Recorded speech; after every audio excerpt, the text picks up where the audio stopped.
Hey, Sean Hannity, Fox News. Do me a favor, I got a message for you. Kiss my ass.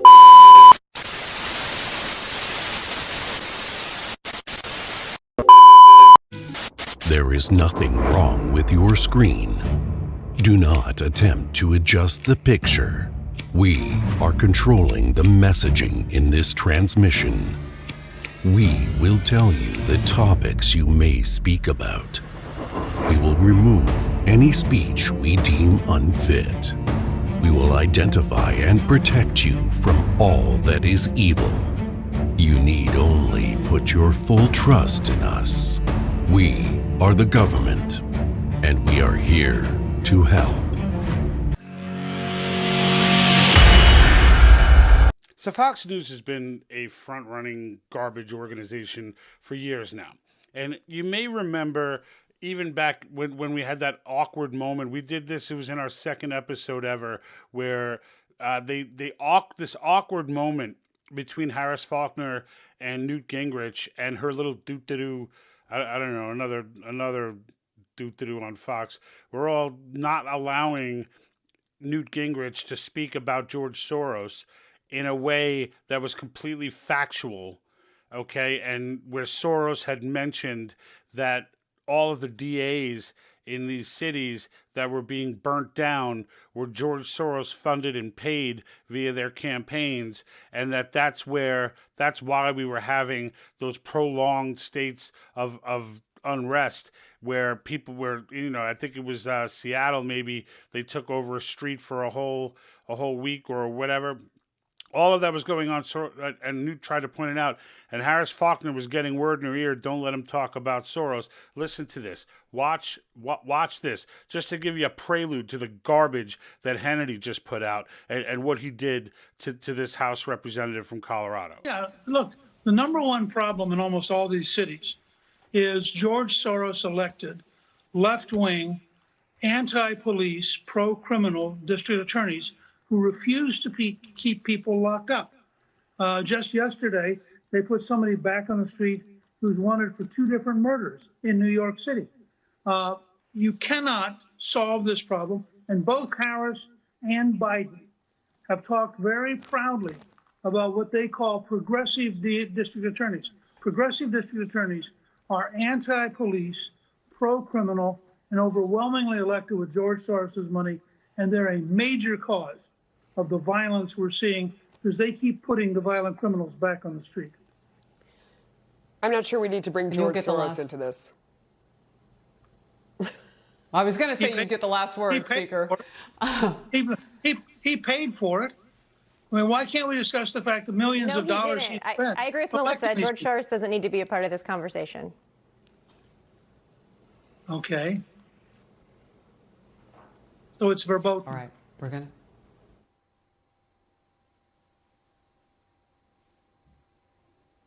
Okay, we're going to move on. So you see how Harris Faulkner was absolutely getting something in her ear there, right? They're clearly telling her, do not let him talk about George Soros. This organization is not your friend, all right? I kept that clip on file because I knew there'd become another day where something came up. But these things like that don't happen often. And that other doo-doo, I don't even know her name, who was like, no, he didn't fund them. Yes, he did. And that's what we dedicated our second episode to. You can go to our website today. I left all the original episodes up, like the first 15 we did. We were doing like hour-long episodes. And this one, if you go to the website, click on episodes and go to episode 2, Beyond the Riots. There were 2 parts to it. And the second half of it, we got into that. But what's important there is we went ahead and I went ahead and dug up all of the campaign finance links for all of these DAs in these cities that were on fire. And Newt Gingrich was 100% right. The funding was coming from PACs called social justice and whatever. Something in justice in every one of them. And when you looked up where the funding for the PAC came from, it came from Soros Fund Management. And I left links and explanations on how to get to all of it. It's all nonsense. But Fox News completely censored that and lied, and blatantly lied All right. That woman came in and was like, no, he didn't. That's a lie. Okay. So yes, he did. And if you're telling me that their censorship of Newt in that situation was not knowing, that they didn't know what they were doing, that's a lie. Right. So then that brings us to Hannity.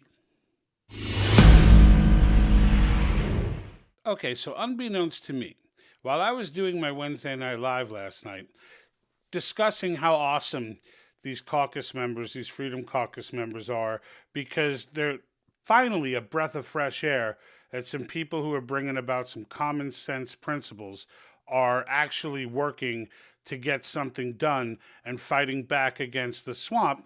Fox News, and in particular, I'm going to point out Hannity as the main culprit, but Fox News was out there pretty much bashing these guys and ragging on Republicans for not supporting the swamp and celebrating everyone who does.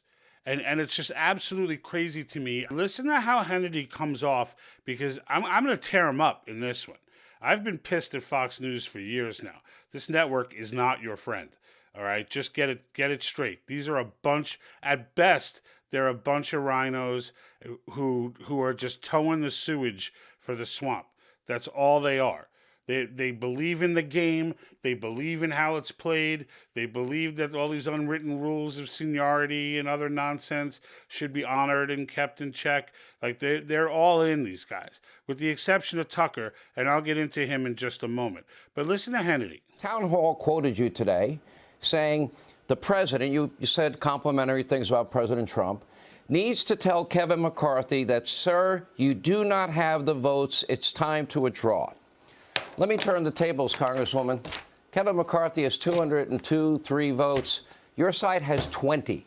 So if I'm going to use your words and your methodology and your math, isn't it time for you to pack it in and your side to pack it in, considering he has over 200 and you have 20?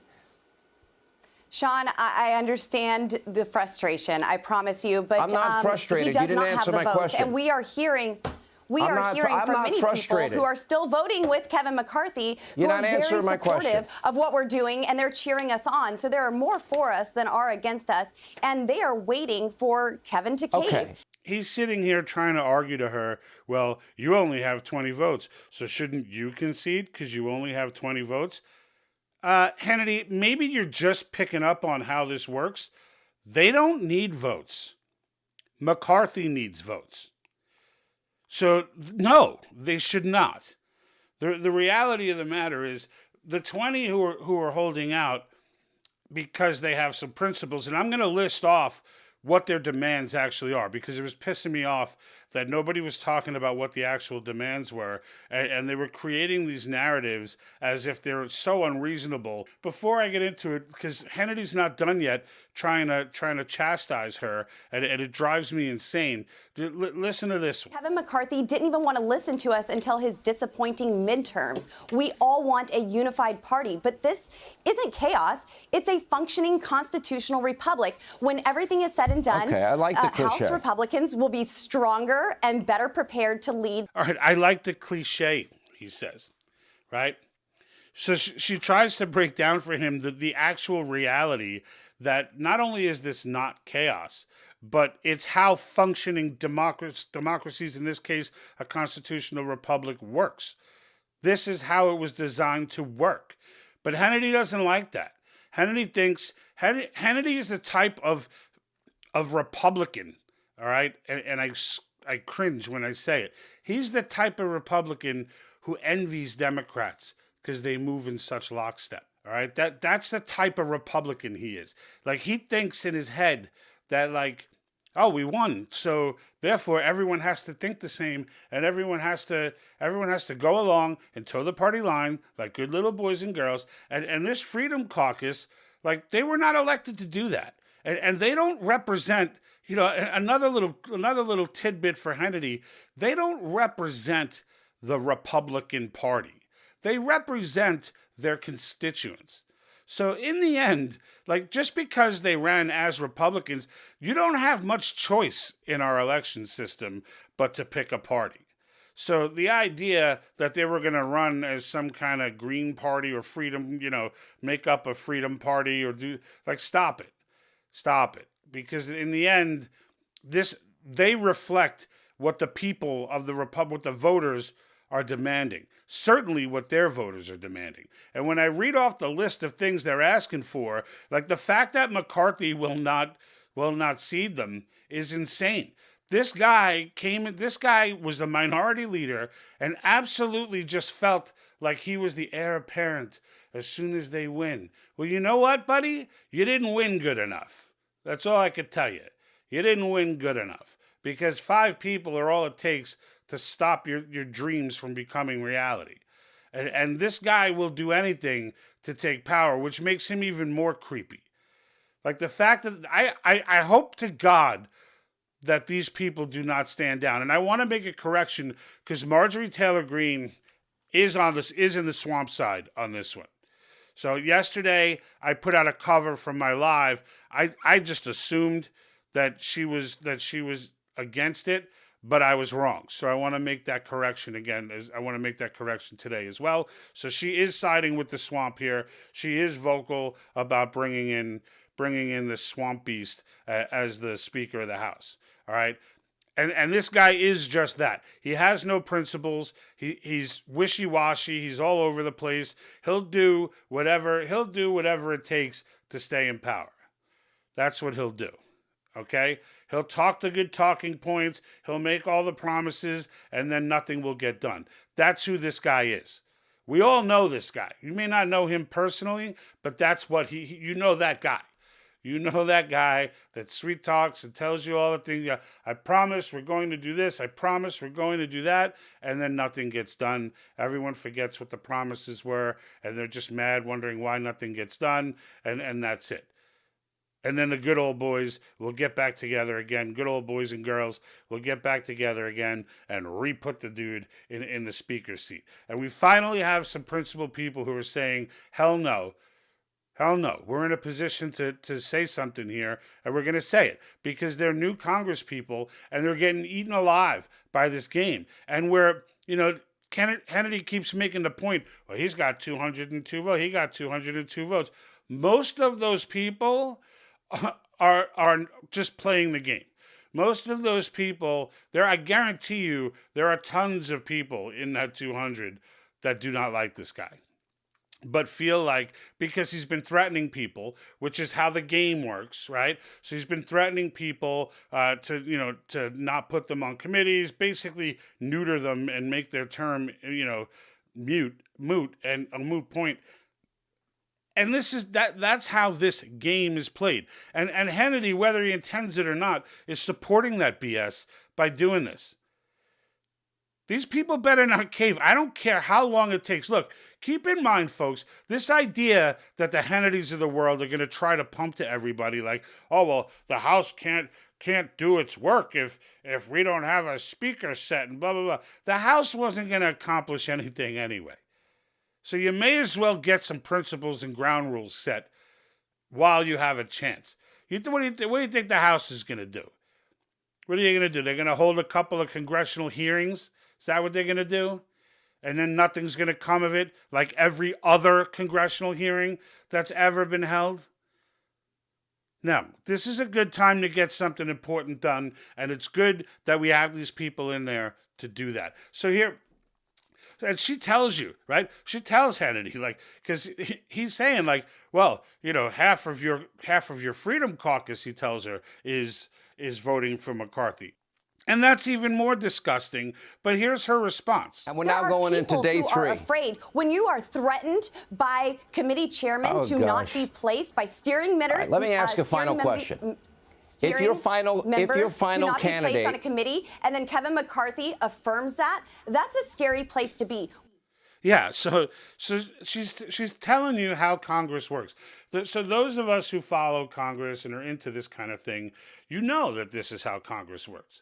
She's not the first congressperson to say this. When Mark Meckler turned around and made the statement that, and he was the co-founder of the Tea Party, and he said, once we got all these people elected, we were so proud, we did such a great job. They went in, and they became a part of those 202. all right? They thought they were electing people like these 20, right? And it's not 20 because half of them sold out too, all right? But they thought they were electing people like the 8 or 9 who are standing by their principles and actually stand for something, all right? And what they got were the 202. Screw Kennedy. Screw Hannity. Screw Kennedy. No, Kennedy's good. Hannity bad. All right. But forget this guy. Forget this guy. If a lot of times I try to do special messages for our younger viewers. This time I'm appealing to the older viewers because, I know the habit and the life habit has been going on for a long time of trying to find a news outlet to watch and the whole going to find your own information online. Obviously, if you're watching this channel, you're starting, you're on that path. But stop watching these people. Just stop watching them. Just stop it. Do not let somebody like Hannity help you form an opinion because he's poison. He represents, from a media perspective, everything that makes Washington bad. He's just not a Marxist. But that doesn't mean that it's good.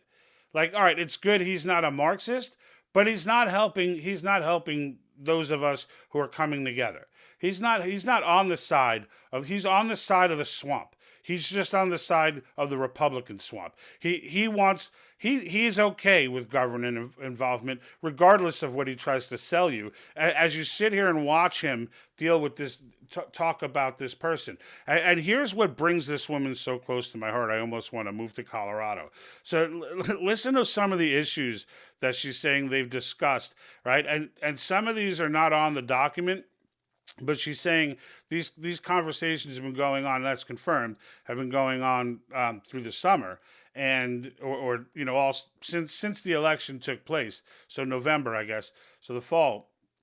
And I listened to these issues. It's just a tear comes to my eye. We simply were asking for commitments on what the American people want to see. They want to see a vote on term limits, a vote on the Texas border plan to secure the southern border. And for crying out loud, Sean, we asked for a vote on a budget that actually balances. Imagine a Congress that stops spending money that we don't have. We are going to get this right, and we are going to get the right speaker, Sean. If you only have... It was beautiful, right? She talked about term limits, right? She talked about balanced budgets, right? So now, mind you, they're not getting term limits, and they're not going to get a balanced budget, right? It's not going to happen because those 202 in day-to-day operations, those 202 are going to rule the day. That's the structural damage that just takes when we tell you that politicians, elections, they matter elections, but the problem is as long as the government's structurally broken, you can't elect your way out of our problems. Because this is what happens.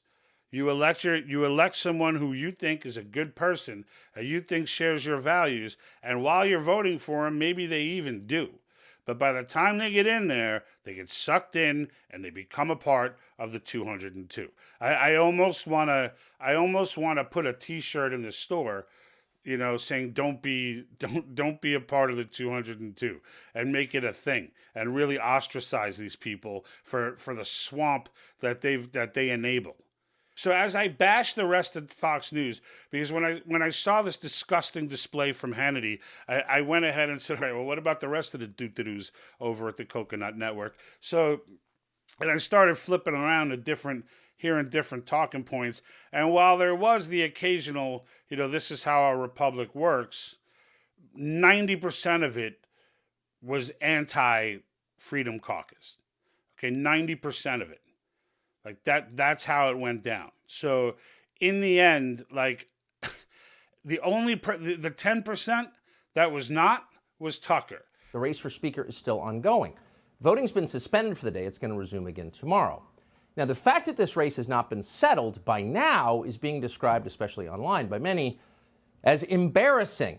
And it is embarrassing if you prefer the Soviet-style consensus of the Democratic Party's internal elections, where votes are merely a formality and all the really big decisions, the meaningful ones, are made years in advance by donors. Oh, of course, everyone's on board. Disruptors are a good thing. They're a good thing, All right. And the fact that people like Hannity try to teach you that they're not is nonsense. And so in case you're wondering about McCarthy, like, well, how bad is he? Like, Tucker gave his opinion on him as well. And I think everyone has heard my opinion. But I want, just hear his and see if we're not on the same page. So Kevin McCarthy of California was going to be Speaker. He badly wants to be Speaker. In fact, he wants that job more than anything else in his life. And he was going to get it, but then a group of 20 Republican members stopped him. Now, they stopped him because they decided that Kevin McCarthy is not conservative enough to represent a party that's just taken back the House from Nancy Pelosi. And they are definitely right about that. McCarthy is not especially conservative. He is, in fact, ideologically agnostic. He's flexible. His real constituency is the lobbying community in Washington. So if you've got sincere political beliefs, that is infuriating to watch. If you've got sincere political beliefs, it's infuriating to watch. And he's absolutely right. I mean, this is echoing exactly what I was talking about yesterday, right? Like it's not infuriating to watch. These individuals stand by their principles. Everyone needs to have a core, and that's the bottom line. There has to be something. You can negotiate all kinds of things, but there has to be some set of beliefs that you hold, that your voters know about, that you will not yield on, that there is no give, that this is a hard no. This is what I believe. I'm not violating it, and I'm going to do everything I can to stop you from violating it. Because those are the types of principles that are going to help get positive change done. And even though there aren't enough of them, there are enough to obviously make some waves. So when you got enough to make some waves, you make the damn waves. Because one thing about Republican voters is that they understand that the corruption is everywhere. There's no allegiance to rhinos. There's no allegiance to the establishment. There sure as hell is no allegiance to Fox News. And there sure as hell is an allegiance to this country and to this Constitution. So on that note, I'm going to get to work on this other video that I'm going to break down the actual document, the letter that they sent with each reason, each condition that they have. So keep a lookout for that.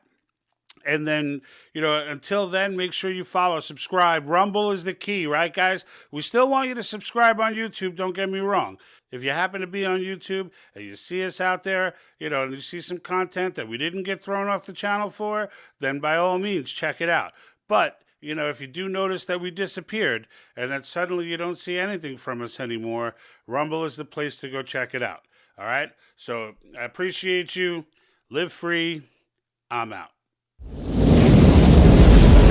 And like that,